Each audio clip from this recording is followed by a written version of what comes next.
በለው ዛሬ እንግዲህ ሩታዬ ልደቷን እያከበረች ነው። በኃይለኛው እንግዲህ ፈታ ዘና ብላ ፏፈንተሽ ተሽ ብላለች። እንግዲህ እንኳን ለልደትሽ አደረሰሽ ላለው ሩታዬ፣ ለዚህ ላደረስከኝ ጌታ ክብር ምስጋና ይግባህ ከልጅነት እስከዚህ ሰዓት ድረስ ብላለችና እንኳን ደስ አለሽ፣ እንኳን ለዚህ ለደስታሽ ቀን አደረሰሽ ልሻለው ሩታዬ። እኔም እንደ ሙስማኤል ቻናል ቤተሰብ ሁኜ በእነሱ ድምጽ እኔም እንኳን ደስ አለሽ እላለሁኝ እና ውድ ቤተሰቦቼ ሰላምታዬን አልረሳውም። አሰላሙ አለይኩም ወራህመቱላሂ ወበረካቱ። በያላችሁበት የዓለም ዳርቻ ሰላማችሁ ብዝዝት ይበልልኝ። እንግዲህ ውድ ቤተሰቦቼ እንደተለመደው ቻናሌን ላይክ እና ሼር ሰብስክራይብ ማድረግ እንዳረሱ። ዛሬ የመጣሁበት ቪዲዮ እንግዲህ በጣም ደስ የሚል የሩታዬ ደስታ የሚያስደስታችሁ ቤተሰቦቼ እንግዲህ ላይክ ሼር በማድረግ እንድትተባበሩኝና ወደ ሩታዬ እንድታደርሱልኝ ነው። የእንኳን ደስ አለሽ መግለጫ ነው ማለት ነው። እንኳን ደስ አለሽ ሩታዬ። አምና ብቻሽን ነበር፣ ዘንድሮ አምና 2 ነበራችሁ፣ ዘንድሮ 3 ሆናችሁ እንግዲህ ለዚህ ቀን ላበቃችሁ እንኳን ደስ አላችሁ ላለውኝ እና ለሚቀጥለውም እድሜሽን አርዝሞ ሁላችንም እድሜያችን ረዝሞ ደስ በሚል ነገር እንድንገናኝ ተስፋዬ ነው ማለት ነው። እንደምንገናኝ ተስፋዬ ነው እና በተረፈ እንግዲህ የልዑል እናት ሆነሽ ዘንድሮ በዚህ ሁኔታ ስላየንሽ በጣም ደስ ብሎናል። ያው እንግዲህ አብርሽዬ እንደተለመደው እንግዲህ መልካም ምኞቱን እንደሚገልጽልሽ ልደትሽንም ደስታሽንም አብሮሽ እንደሚካፈል ተስፋ እናደርጋለን ማለት ነው። እና ያው በቲክቶክም በኢንስታግራምም በዩቲዩብም ይለቀቅልናል።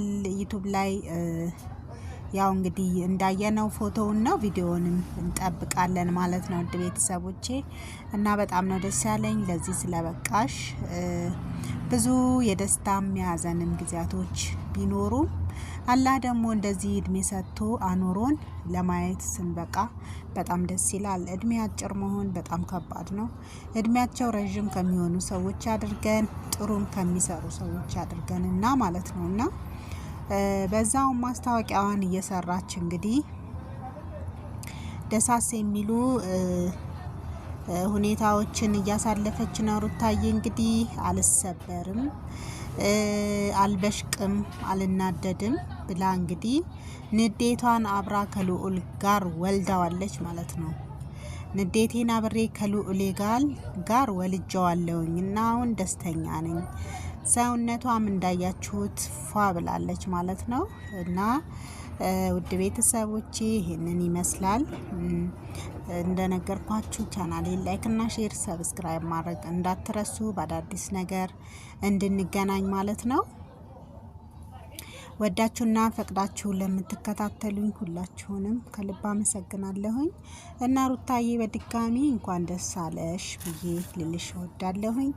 እንግዲህ በቅርቡም የ300K እንግዲህ እንትኑን እንደምትቀበይ ተስፋ እናደርጋለን። እየገሰገሰች ነው በነገራችን ላይ በቲክቶክም በኢንስታግራምም በዩቲዩብም እንግዲህ እየገሰገሰች ነው። ባል ለምኔ ትዳር ለምኔ ብላ እንግዲህ ወደፊት እየነዳችሁ ነው ማለት ነው። አንዳንድ ጊዜ ቆራጥ መሆን ጥሩ ነው።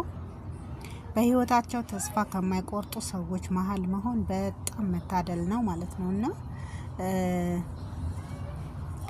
ለማንኛውም ኸይር ነው። በጣም ደስ ብሎናል። አንቺ ተደስተሽ ለዚህ ቀን ስለበቃሽ ደስ ብሎሽ ደግሞ እንድናይሽ ስላበቃን እኛም እናመሰግነዋለን ፈጣሪያችንን። አንቺም ደግሞ አብስተሽ እንደምታመሰግኙ ተስፋ አለኝ ማለት ነው ሩታዬ። አንዴ ማዘን አንዴ መከፋት የሰው ልጅና የዱንያ ባህሪው ነው ማለት ነውና የሰው ልጅ ሆኖ ደግሞ በፈተናዎች ውስጥ መፈተን እንዳለ ሆኖ ወድቆ መቅረት ካለ በጣም ከባድ ነው። ፈተናዎችን ግን አልፈን መቋቋም ከቻልን ነገ ሌላ ቀን ነው። ብዙ ነገር እንደሚጠብቀን አምነን በዛች ነገር ደግሞ ተስፋ ሳንቆርጥ ወደፊት ሂደን እዚህ ጋር መድረሳችን ደግሞ የተሻለ ነው ማለት ነውና ብርቱና ጠንካራ ሴት ነሽ። ለወደፊቱም እንዲሁ ብርቱ እንደሆንሽ እንደምትቀጥይ ተስፋ አደርጋለሁኝ።